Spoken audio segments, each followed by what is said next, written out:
Yesaya pasal 14 ayat 1-23. Ejekan tentang Raja Babel.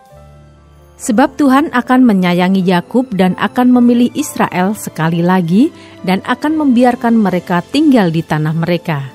Maka orang asing akan menggabungkan diri kepada mereka dan akan berpadu dengan kaum keturunan Yakub. Bangsa-bangsa lain akan mengantar Israel pulang ke tempatnya. Lalu kaum Israel akan memiliki bangsa-bangsa itu di tanah Tuhan sebagai hamba-hamba lelaki dan hamba-hamba perempuan. Demikianlah mereka akan menawan orang-orang yang menawan mereka dan akan berkuasa atas para penindas mereka. Maka pada hari Tuhan mengakhiri kesakitan dan kegelisahanmu dan kerja paksa yang berat yang dipaksakan kepadamu, maka engkau akan memperdengarkan ejekan ini tentang Raja Babel dan berkata, "Wah, sudah berakhir si penindas, sudah berakhir orang lalim. Tuhan telah mematahkan tongkat orang-orang fasik, gada orang-orang yang memerintah, yang memukul bangsa-bangsa dengan gemas, dengan pukulan yang tidak putus-putusnya, yang menginjak-injak bangsa-bangsa dalam murka dengan tiada henti-hentinya. Segenap bumi sudah aman dan tentram, orang bergembira dengan sorak-sorai. Juga pohon-pohon sanobar dan pohon-pohon aras di Libanon bersukacita karena kejatuhanmu. Katanya, dari sejak engkau rebah terbaring, tidak ada lagi orang yang naik untuk menebang kami. Dunia orang mati yang di bawah gemetar untuk menyongsong kedatanganmu. Dijagakannya arwah-arwah bagimu, yaitu semua bekas pemimpin di bumi. Semua bekas raja bangsa-bangsa dibangunkannya dari tahta mereka. Sekaliannya mereka mulai berbicara dan berkata kepadamu, engkau juga telah menjadi lemah seperti kami, sudah menjadi sama seperti kami. Ke dunia orang mati sudah diturunkan kemegahanmu dan bunyi gambus-gambusmu. Ulat-ulat dibentangkan sebagai lapik tidurmu dan cacing-cacing sebagai selimutmu.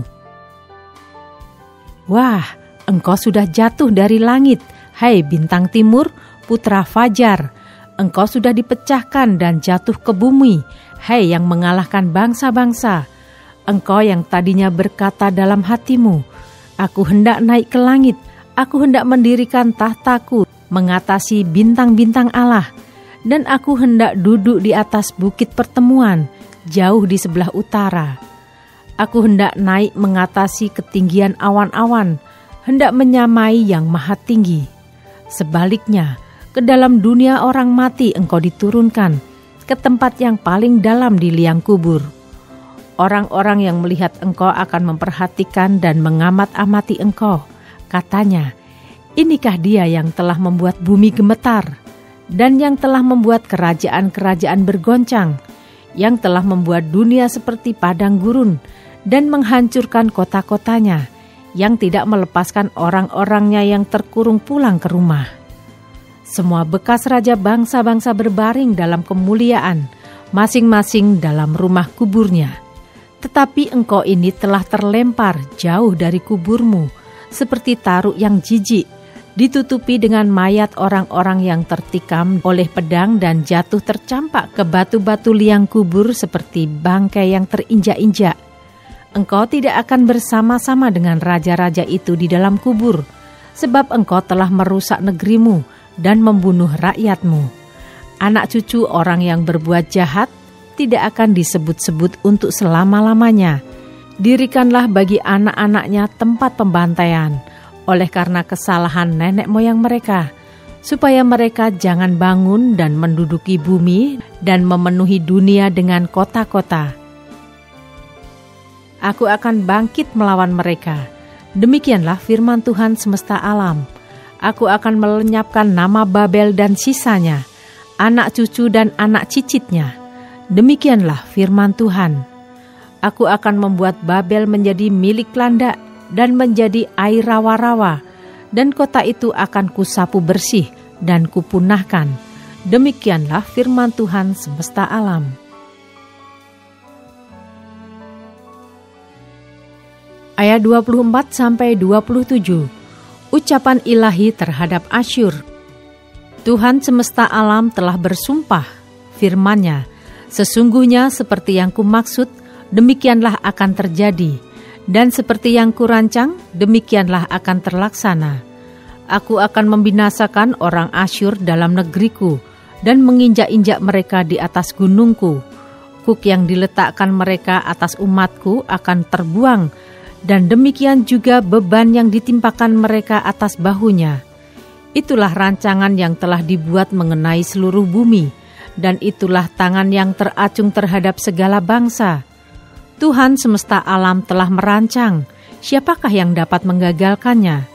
Tangannya telah teracung, siapakah yang dapat membuatnya ditarik kembali? Ayat 28-32, ucapan ilahi terhadap Filistia. Dalam tahun matinya Raja Ahaz datanglah ucapan ilahi ini, "Janganlah bersukaria, hai segenap Filistia, karena walaupun gada orang yang memukul engkau sudah patah, tetapi dari keturunan ular itu akan keluar ular beludak, dan anaknya akan menjadi ular naga terbang. Yang paling hina dari umatku akan mendapat makanan, dan orang-orang miskin akan diam dengan tentram. Tetapi keturunanmu akan kumatikan dengan kelaparan, dan sisa-sisamu akan kubunuh. Merataplah hai pintu gerbang, berteriaklah hai kota, gemetarlah hai segenap Filistia, sebab di sebelah utara sudah mengepul asap perang, dan barisan musuh maju tanpa ada yang mundur." Dan apakah jawab yang akan diberi kepada utusan-utusan bangsa itu? Tuhan yang meletakkan dasar Sion, dan di sanalah orang-orang yang sengsara dari umatnya mendapat perlindungan.